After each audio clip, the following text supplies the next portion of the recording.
नमस्कार। आज की वीडियो में हम बात करेंगे रघुवंश महाकाव्य द्वितीय सर्ग श्लोक नंबर 41 और श्लोक नंबर 42। आइए श्लोक नंबर 41 का भाव इस प्रकार से है। इति प्रगल्भं पुरुषाधिराजो मृगाधिराजस्य वचो निशम्य प्रत्याहत अस्त्रो गिरीश प्रभावाद आत्मनि अवज्ञाम शिथिली चकार। 4 चरणों में इस श्लोक के भाव को जानेंगे। इति प्रगल्भं पुरुषाधिराज, पुरुष धन अधिराज, पुरुषों के राजा। अधिराज बने राजा, पुरुषों के राजा। कौन? राजा दिलीप ने, क्योंकि यहाँ पर प्रथमा विभक्ति है पुरुषाधिराज में, तो कर्ता का प्रथमा विभक्ति कर्ता कारक में होता है, ने हो गया यहाँ। पुरुषाधिराज यानी कि राजा दिलीप ने मृगाधिराजस्य बने मृग अधिराज, मृगों के राजा। शेर शौ लगाया ना, षष्ठी विभक्ति, मृगों के राजा यानी कि शेर के राजा दिलीप ने शेर के धृष्ट, प्रगल्भ करने धृष्ट वचनों को सुनकर। तो पुरुषाधिराज कौन हो गए? राजा दिलीप हो गए। मृगाधिराज कौन हो गए? सिंह। राजा दिलीप ने शेर के धृष्ट वचनों को निशम्य मने सुनकर। राजा दिलीप ने शेर के धृष्ट वचनों को सुनकर क्या हुआ? प्रत्याहत अस्त्रो गिरीश प्रभावात। गिरीश प्रभावात का मतलब है शिवजी के प्रभाव से। गिरीश कहते हैं शिवजी को, गिरिधनीश, गिरीश प्रभावात, शिवजी के प्रभाव से प्रत्याहत अस्त्र, जो प्रतिरुद्ध अस्त्र थे, यानी कि जो अस्त्र रुके थे ना, प्रत्याहत माने अवरुद्ध हुए थे, उसको शिवजी के प्रभाव से समझ लिया। जो उनका धनुष रुका था ना, हाथ चिपक जैसे गए थे, वह किसके प्रभाव से हुआ? गिरीश प्रभावात। अब उनको समझ में आ गया था जो भी मेरे अस्त्र प्रत्याहत हुए, मेरे अस्त्र रुके, वह किसके प्रभाव से रुके? गिरीश प्रभावात, गिरीश के यानी कि शिवजी के प्रभाव से रुके। तो आत्मनि अवज्ञाम शिथिली चकार। आत्मनि यहां से पढ़ेंगे बच्चों। आत्मनि धन अवज्ञा, आत्मनि मने अपनी, अवज्ञा मने अपमान को, शिथिली मने कम, चकार मने कर दिया। जब उनको पता चला कि जो मेरे अस्त्र रुके हैं वह शिवजी के प्रभाव से रुके हैं, तो उन्होंने अपनी अवज्ञा को, आत्मनि, आत्मनि अवज्ञा, आत्मनि यहां पर लिखा है, प्रभावाद दो यहां आ गया, फिर आत्मनि हो गया, आत्मनि अपने, अवज्ञा मने अपमान को, शिथिली मने कम, चकार मने कर दिया।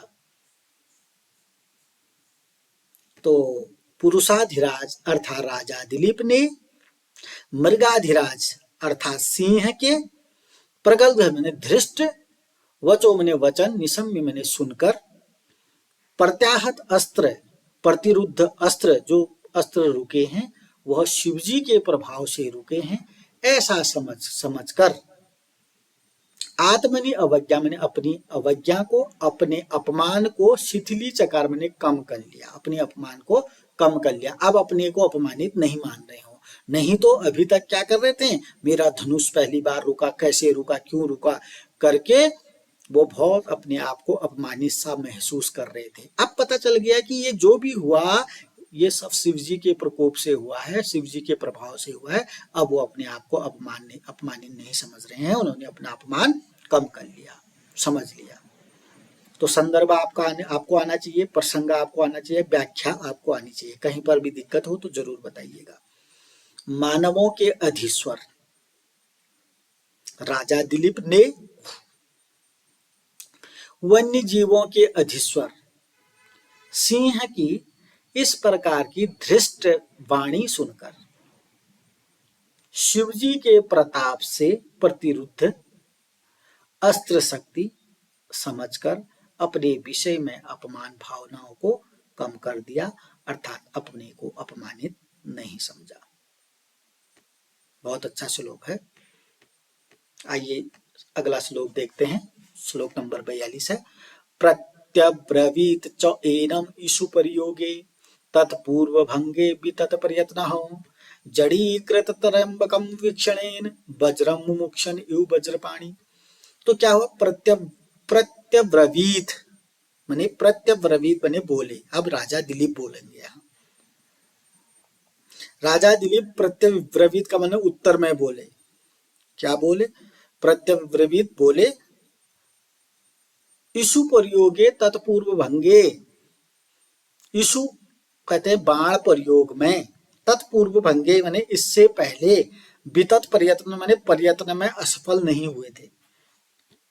बाण प्रयोग में, एनम ईशु प्रयोगे इस प्रकार, बाण ईशु मतलब बाण, प्रयोगे माने प्रयोग में, वितत प्रयत्न माने असफल प्रयत्न वाले, तत्पूर्व भंगे माने इससे पूर्व कभी नहीं हुए थे। कहने का मतलब है पहली बार बाण प्रयोग में वह असफल हुए थे। कौन, राजा दिलीप। और ये फिर जैसे ही वो पहली बार बाण प्रयोग में असफल हुए ना बच्चों, तब उन्होंने वज्रम मुमुक्षण, वज्र छोड़ने की इच्छा की। जब उनका बाण रुक गया था ना हाथ में चिपक रख गया था, तब उनके मन में विचार आया अब क्या करूं, अब वज्र छोड़ दूं। वज्रम मुमुक्षण, वज्र छोड़ने की इच्छा हुई उनके मन में। तो वज्र छोड़ने की इच्छा हुई तो उसी समय क्या कर दिया, जब सोचा उन्होंने यार अब बाण तो रुक गया तो वज्र छोड़ देता हूं, तो उसी समय जड़ीकृत त्रयंबकम वीक्षणेन, त्रयंबक भी शिव जी को कहते हैं ना, त्रयंबक, ओम त्रयंबकम यजामहे सुगंधिम पुष्टिवर्धनम उर्वारुकमिव बंधनात् मृत्योर्मुक्षीमामर्तात्, ऐसा वाला त्रयंबक शिव जी को कहते। तो जैसे ही उन्होंने वज्र छोड़ने की इच्छा प्रकट की मनी मन, तो त्रयंब शिव जी ने भी उनको जड़ीकृत कर दिया, निश्चेष्ट कर दिया, जड़ीकृत वही हाल कर दिए जैसे धनुष में किए थे। मन धनुष तो चिपका दिया हाथ में, वहां तो जड़ीकृत कर दिया, धनुष चलाने से रोक दिया। धनुष में असफल हुए तो वज्र छोड़ने की इच्छा ही जगी थी, तब भी यहां जड़ीकृत कर दिया, निश्चेष्ट कर दिया। तो फिर वज्रपाणी, वज्र है हाथ में जिसका, वज्रपाणी इंद्र के समान प्रत्यब्रवीत बने बोले। वज्रपाणी इंद्र के समान बोले। कौन बोले, राजा दिलीप। तो राजा दिलीप वज्रपाणी इंद्र के समान बोले, ये तो लास्ट में आएगा। वज्रपाणी इंद्र के समान स्थित होकर, वज्रपाणी इंद्र के समान स्थित होकर राजा दिलीप प्रत्यब्रवीत बने बोले। बाण प्रयोग में असफल प्रयत्न वाला इससे पहले कभी नहीं हुए थे। बाण प्रयोग में असफल प्रयत्न वाला पहली बार होकर उन्होंने जैसे ही वज्र छोड़ने की इच्छा प्रकट की, तो शिवजी के प्रकोप से वह जड़ीकृत हो गए, निश्चेष्ट हो गए। तब राजा दिलीप वज्रपाणी इंद्र के समान स्थित होकर बोले। ठीक है ना। तो संदर्भ आपको आना चाहिए, प्रसंग आपको आना चाहिए, तब जाके इसकी व्याख्या बनेगी। पूर्वोक्त प्रकार से प्रथम बार ही जिसमें प्रतिबंध हुआ था, प्रतिबंध मतलब पहली बार ऐसा हुआ था। पूर्व भंगे पहली बार ऐसा पहले नहीं हुआ था ऐसा। बाण प्रयोग में जो रुके है ना, वो पहली बार हुआ है ऐसा। ऐसे बाण संचालन में असफल प्रयास वाले,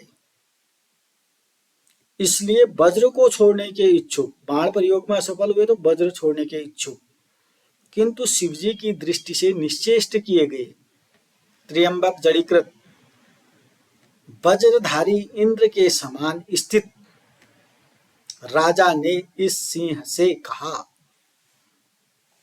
उम्मीद करता हूं दोनों लोग श्लोक आपको भली भांति समझ में आ गए होंगे। फिर भी कहीं पर दिक्कत होती है तो अपनी जिज्ञासा को दूर करने के लिए जरूर कमेंट बॉक्स में लिखिएगा। अभी के लिए इतना ही। अगले वीडियो में अगले श्लोकों के साथ आपके सम्मुख उपस्थित रहूंगा। तब तक के लिए नमस्कार, धन्यवाद।